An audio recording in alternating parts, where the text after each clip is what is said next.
Melissa. You may have seen her on some other videos, and we are here to rank all 33 Nancy Drew games.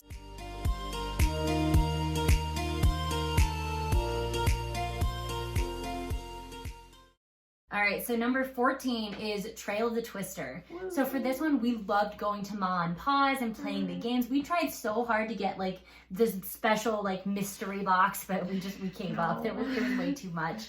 But we loved getting the candy and all of that. That was always super fun. And once again, like all the puzzles really related to the story and like why. Like for example, like a storm hit and the TV is busted. Gotta go fix the TV.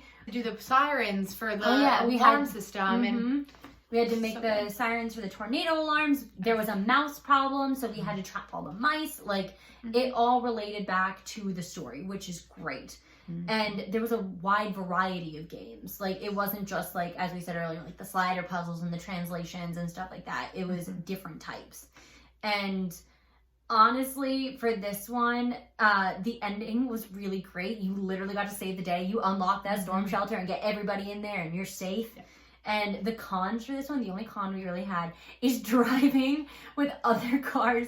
We caused so many accidents and left the scene of so many accidents, but also people also would leave the scene of the accidents. We're like, what is happening? If you stopped at an intersection to think for a second and a trailer was coming, they just T-boned you and left. So that was tricky. The worst. We hated driving in this game. Okay, number 13. Another driving one, The Secret of the Old Clock. Much better driving, you have to drive alone, but it was extra cool because you have to stop for gas, and it was 25 cents, which at the rate we're going here might be there pretty soon. Shout out to the Roadster. I love our cute blue car, and everyone loves to call you out for it too. Yes. You're expensive car, you're fancy, you got money. So we love the old time feel. They've really committed from every aspect to the switchboard. That's what it's called. The switchboard lady. We loved her. She was funny. The fact that they had that was great. Yeah. And we like that you had to travel a lot. So you're driving to different locations, but you also got to stop a bunch of places. You got to go to the bank to do things with the bank. You got to go to a jewelry store. So there was a lot of good things that happened. And then there's a kitty, which, I mean, ours is sleeping over there. Yeah. But she looks so much like Yuri, and she screams like him too. Yeah. And you got to leave the toy to make them stop meowing. So, and then also Shakespeare references. There was a ton. We love that. I'm a theater kid. Like I gotta give it up for my boy Shakespeare. And they worked it in. You had different play lines to use as cues later in the game. So they didn't just have it there. They incorporated it into the puzzle. Cons, the mini golf can take a while. We got lucky and we got par pretty quickly. Like either the first or second time we did it. But it could have been a little rough. And then if you don't have enough money and you get a flat tire, you have to go to the gas station. And when you go to the gas station, you have to do a nuts and bolts. And that was so stressful because you're only allowed like 3 wrong. 2? I think it's 2. I thought it was 3 because I remember I got 1 and I was like, ah!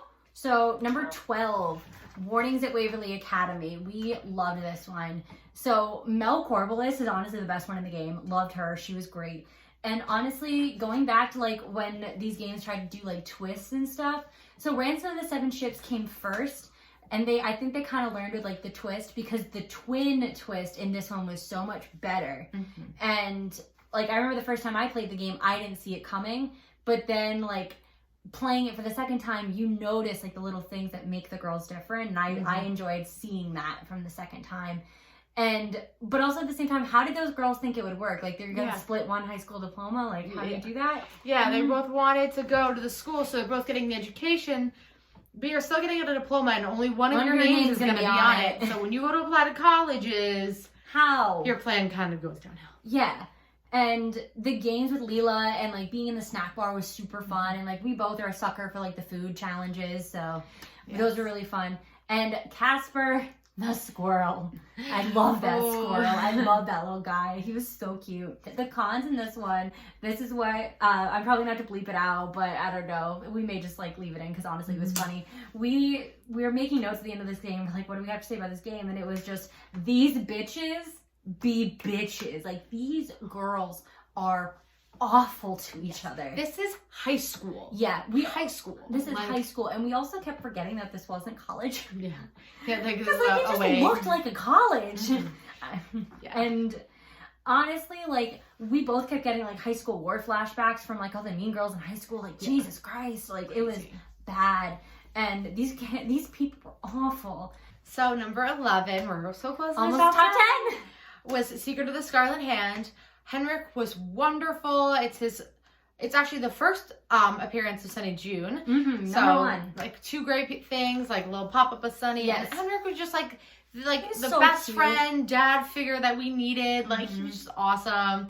And cons, there was a lot of traveling. When you got stuck in the game to go to talk to everyone, you had to go to a bunch of different places to just be turned away. Realize, like, there was nothing to say. You're missing something else. So, but that was a little rough. Annoying. But otherwise, relatively good game. Not too many pros, not too many cons. Mm-hmm. So, top 10! Yay! So, number 10 for us is actually the first one that neither of us had, like, touched. And it was the Deadly Device. So the pros for this one is, honestly, Ryan is one of the best characters in the game, and she deserved to come back. Like, honestly, I was disappointed Give her that her own game, honestly. Yeah. Nancy's not the same Nancy. Like bring do a Ryan in. game. I loved her. Her gummy bears. Her gummy bears, her candy, like, her motorcycle. She was so cool. I loved her. Mm-hmm. And there was an actual murder to solve. There were, like, actual consequences for things going on and, like, all of that. And honestly, like, the culprit discovery for us, because once again, we had never touched this game. Mm-hmm. We never, like, went in and looked who had done it and all of that. But, like, when we figured it out, because we figured it out before the end of the game, and we were all like, oh my God. And then they actually, like, it proved our theory, and we got even more excited because we were like, oh my God, we were right. So that was really fun. And also building the safe box to get the USB out, that was really cool and educational. But also, I'm going to say this, because of the bird in the office, every single time we walked in there, I would press the button and just go, the birds work for the bourgeoisie, the birds work for the bourgeoisie. Because that boy did. That particular bird worked for the bourgeoisie. That's literally what they are. Mm-hmm. And so, cons of this one, there was a lot of science to learn. And, like, science is cool and science is great. And I loved science class as a kid.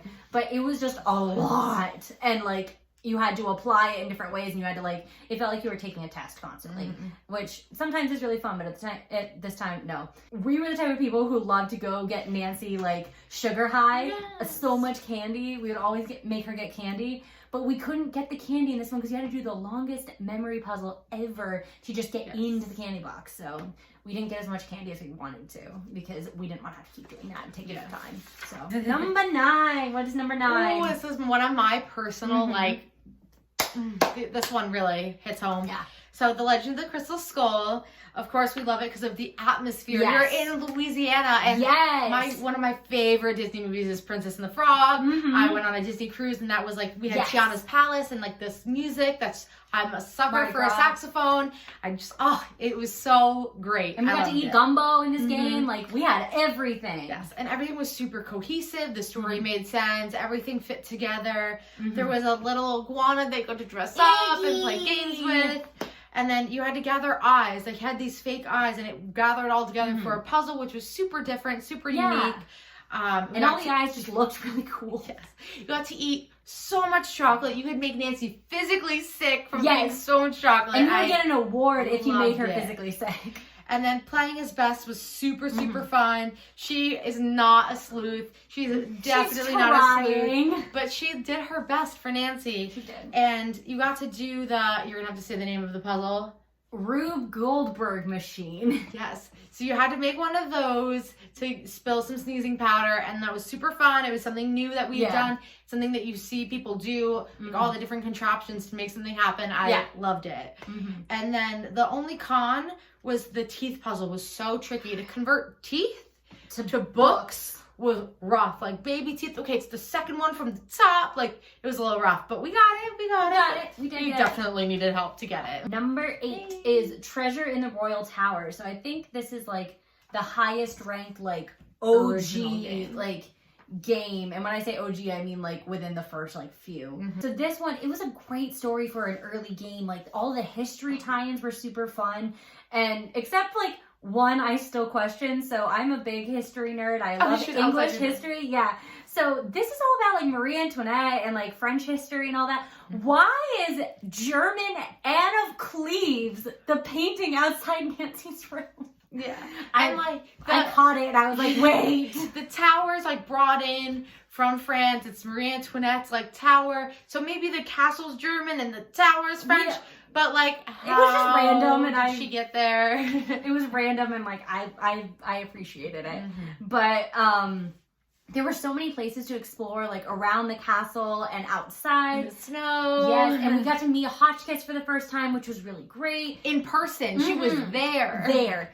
And then, like, honestly, breaking into the library was so much fun. Like, climbing through the elevator and going through the vents. And literally, every time we went through the vents, we always said, we're like, how can people not hear her? Nancy's loud. Like, if one could climb through vents, like, it's loud. Those things are metal. Like, how? And Nancy wasn't graceful. She was just clamoring through there. No. If Nancy is not one thing, she is not graceful.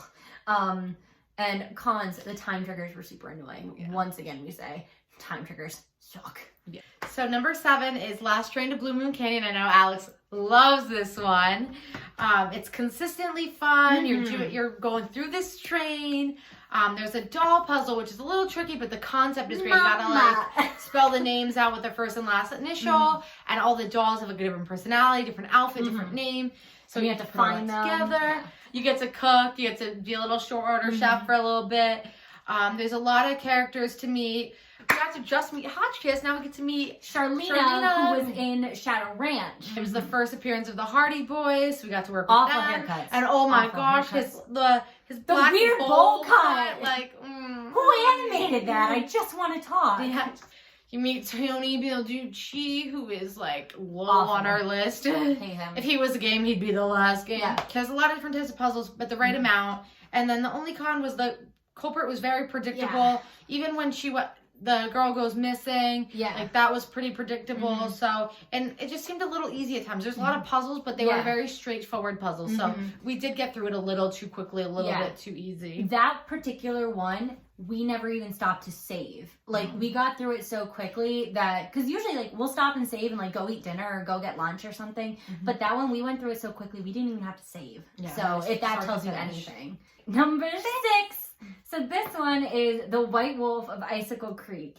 And the pros for this one is we did so much cooking, and Isis the wolf is the best girl, and we got so many laughs out of this game. Shout out to the Game Grumps who originated this video, because they were the ones who kept us laughing because Ollie, poor Ollie, fired in the mist, and I missed again, and I fired. And it's like, he wrote us a letter. He's doing it on purpose. Mark his wolf. Like, we were laughing way too hard. Fired in the mist, and then passed out and woke up in the snow. Like, Ollie and this wolf did not get along. We laughed way too hard, way too many times. And, like, the snowball fights were great. Honestly, all of you, if you haven't done it before in this game, trigger the weird, like, acid trip dream by calling Mystico. 1555 Mystico. And prepare to be amazed. Like, honestly, it's great. It's so much fun. Do it. And all the puzzles had a great connection to the story. Like, there was always a reason for you to be doing it. Cons for this game, longest end sequence ever. We had a timer going, and I was driving for the snow machine, and she had a timer on, and it was 7 minutes before, like, I crashed and died. And then the actual time that I got him, like, got the culprit, 2 minutes. And also, Fox and Geese. Jesus Christ, that game takes forever. And thank you so much to Arglethump. Love you, Michael. I've been watching your videos for years. Your walkthrough on just Fox and Geese helped us get through that. Yeah. And also, we had to do another thing for, like, Tino Balducci, and, like, he's annoying. And the stupid survey was just so stupid. And just wasted our time. Wasted. And we knew it. We were like, why do we have to do this? Why, Tony? No. Yeah. Top 5. Let's go. Woo! Top 5. So number 5 was The Haunting of Castle Malloy. So there was a lot of grounds to explore. You got to go to a bog. You got to go to the sheep. And oh my God, we loved, like, blowing the little whistle, making them go in. You have to, like, and watching them run. Yes, you have to find their personality, their name, and, like, you have to share them. They got some cool haircuts. These sheep were fly. Speaking of flying. Yes. We got a jetpack. So, super excited about that. Yeah. And even just to begin the game was great because the guy at the front door will not let you in. And you have to go over and Romeo and Juliet Kyler's window and to break the window to get in. It was hilarious. And then we also got to mix drinks. We had to play darts. There was a lot of fun games that related to the game, but also were just fun. And then cons, you had to move chemicals at one point. I kept exploding. Clamp it, move it 40 times. Like, it took a long time. And then jump scares got us every time. I hated it. I would always ask her if one was coming up because like I hated it. This is number 4. So this is actually one of my like personal favorites. I love this game. It's Shadow at the Water's Edge. And the pros for this one, it was a great atmosphere. Like, I loved the Japanese atmosphere. It was so much fun. And it was honestly a great story and a great reason for Nancy to be there. Yes. And it was just the right amount of spooky. And like exactly what I said before for Venice, for the game in Greece, like this one, you're in Japan and they bring that culture in. You're going to like lessons with the grandmother and you're learning. And it's just, they really embraced where they were. Like, you're in Japan, they're doing Japan. And we also, like, we loved Suki the cat. Suki the cat was super fun, and I loved, like, doing her little commands. Tate. Yeah. The bento puzzles and Sudoku were also very fun. I do Sudoku every day. Yes. I'm an 80-year-old woman, and I would always pass it to her. I'm like, it's Sudoku here. You have to do, like, a 5-tiered one. It was right in my element. She got it. Those were all hers. I also really enjoyed that you could choose the ending depending on which response you gave to Rentaro, and we ended up doing both. We saved the game before we ended it and got to see both, so that was really cool. And the con to this one, once again, the jump scares always got me. Like, this robot ghost thing, like, oh my god, it gave me the heebie-jeebies. Hated it. Oh my god. The giant renogram at the end took freaking ever. We ended up having to look up a picture of it because it just was getting to be way too much. Yeah. And also, just in general, Rentaro is the worst boyfriend ever. Like, why? Top three. Number 3, oh my god. Ghost Dogs of Moon Lake. So the speakeasy, oh my god, definite pro. It was so cool to get down there and just like be in that element. The puppies were awesome. There was so many dogs. Honestly, if somebody made that speakeasy in real life, I would pay money to go I would there. go. It was so pretty. Yeah. And then the only cons were that some puzzles were a little tricky. You had to turn the dog statues a certain way, and once you sandpapered it, it was a little rough to figure out which way they went. And also, Nancy didn't say, like, sometimes she will say, like, oh, that did something, or something like that. Like, she never said it. And so we were like, did we do it? And then you have to, like, turn the clock to all, like, 4 seasons show, where I still don't understand. We just fought it so many times, and we finally got it. Yeah, it was by chance. It just happened, and we were like, okay. Yeah, don't touch it. It was a great game. You got to go through the cemetery, you got to play with dogs, you got to go out in your boat. So overall, we really liked it. And also, I feel like we need to give it a shout out for being the first game that both of us ever played. We found that out that was the first game that both of us played. I got it as a gift when I turned 10 and went from there on this madness. And it's so funny because it says, I think, from 10 and up. Yeah, but it's so like, the dogs, like, jump on your, you can tell I'm from New Jersey, the dogs, they jump on the windows and they're so scary. And as a kid, I remember being terrified. So I thought, oh, we're so much older now and we're playing it, it's going to be okay. No. But even then, they're jumping on the doors, you're like, oh. All right, number 2. This is actually a surprise for, like, us. So this is another one that we hadn't touched. At all. Yeah, at all. And number 2 for us is Ghost of Thornton Hall. We loved this. It was so much fun. And we were saying how great the story is, and it's a great mystery. And honestly, like, the haunting was super realistic. It is explained, like, why you're seeing all of this later, because all of you were getting, like, real high on this carbon monoxide, and that's why. It was so realistic. I loved the costume on Charlotte. Like, that was a gorgeous dress. I kind of want to make it. I've seen cosplayers do it. I want to make it. And it was just the right amount of, like, spooky atmosphere and all of that. And once again, all the puzzles were really fun and they were different. there were various endings for this game, so like you could choose if you wanted to save people or if you You just let wanted them to let die them in the burn. fire, yeah. So like that was interesting. Obviously we saved everybody, but it's interesting to think like you could let somebody die, which is really weird in a Nancy Drew game. And this is one of the ones that were like later in the series that we didn't really have to turn to a walkthrough much for. We were able to figure a lot. Yeah, I think maybe like 1 or 2 times just to make sure we were on the right track. Because like we ran out of things to do. And so we would check the walkthrough and be like, did you do this, this, and this? And if we found something we didn't do, we'd go back. And usually that would trigger like the next thing to happen. But it was so good. And honestly, the only cons for this game were because we were on an older like desktop computer and the graphics were like more high tech than the computer could handle. We had a lot of lagging and glitching of the physical graphics, not the actual game. So that was kind of annoying, but we pushed through it and then we played the rest of them on a different platform. So, but honestly, that was the only thing wrong with it, and that was like a personal thing, not even like the game itself. All right, and number 1, have you guys figured out what it is yet? I'm pretty sure you have.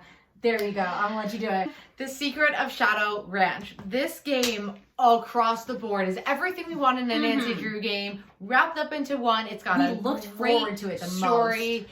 Yeah, it's just I'm gonna read through the process. I'm gonna get lost in it. It's just there's so many. So the horses are great because you're doing everything for them. You're putting your saddle on. You're feeding them. You're taking them out. Like just so many good things versus just being able to just hop on it. You have to do all the steps first to be able to ride, including some chores. You have to go around the farm, build a campfire for a campfire later in the night. You have to gather eggs from the cutest chickens and the angriest chicken.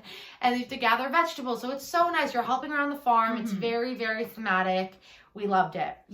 And then there's a constant flow of barn chores, things to do, and you just get to see the outcome of every task and puzzle. So as you're doing puzzles, it has a purpose. So you're building the campfire, and then you guys have a campfire. And you see the horse for the first time. And so like there was a point for you building that campfire. It's not just like, oh, well, this character asked me to do this, I guess I have to do their chores for them, and then you never see the outcome of it. Like, so that was super great. And then we got to cook. We got to bake a birthday cake. And then there's just like a love story. Like the whole back story is Dirk Valentine and Francis and their love. And like it's just so cute. And like you get to follow that story and kind of follow her journey as like she loved him. Her dad didn't approve. And then like you feel so bad for this poor girl. Like her and her dad falling out. And then you get to hear the dad's side of it. It's just so cute to like get all the different parts of it. And they really just committed. They went hard and we appreciated that. And then you get to call Charlena, you get the first introduction to her here, so then when you see her on the train you're like, that's her, like comes all together. And she doesn't remember who you are. And the culprit at the end is so funny because it's just such a goof and like as the final scenes are happening you're just laughing through it. And you're having fun with it. And then the only cons, there were some little time triggers that got a little tricky. But, and then when we were looking for arrowheads, they blend in so well. So if you can't see, you're not going to find them. That was like, this was another game where we didn't really turn to the walkthrough that much. Like, we were able to figure it out on our own. But the arrowheads was the one time that I remember we went to the walkthrough because we couldn't find one of them. There's 10 and we're like, where is this? And so, like, we had, and even when we got the walkthrough, we were like, I can't get to it. What is like 2 steps left. We got that one, didn't we? And then we finally found it, but it was annoying. So themed, so well themed. Story's great. Top 1. I will play it day in and day out. We've already planned that we're gonna play that one again on senior mode. A lot of these are probably gonna try and play on senior mode and see what happens. I don't know. But anyway, I hope you guys enjoyed this video. I know it's probably the longest one I put out, but we had so much fun playing over quarantine, and so we wanted to share this ranking video with you guys. Please leave your own ranking down below in the comments. I'd love to hear which ones are your favorites and where you rank all of these. And just tell me your overall favorite game in the comments if you want to. And please feel free to follow me on social media. I have an Instagram, Facebook, and a TikTok. If you want to support my cosplay adventures, I have a Ko-fi and Amazon wishlist, as well as a print shop linked down below. And thank you so much to my roommate for being on the channel today and ranking all of these games with me. And I hope to see you guys next week. Bye!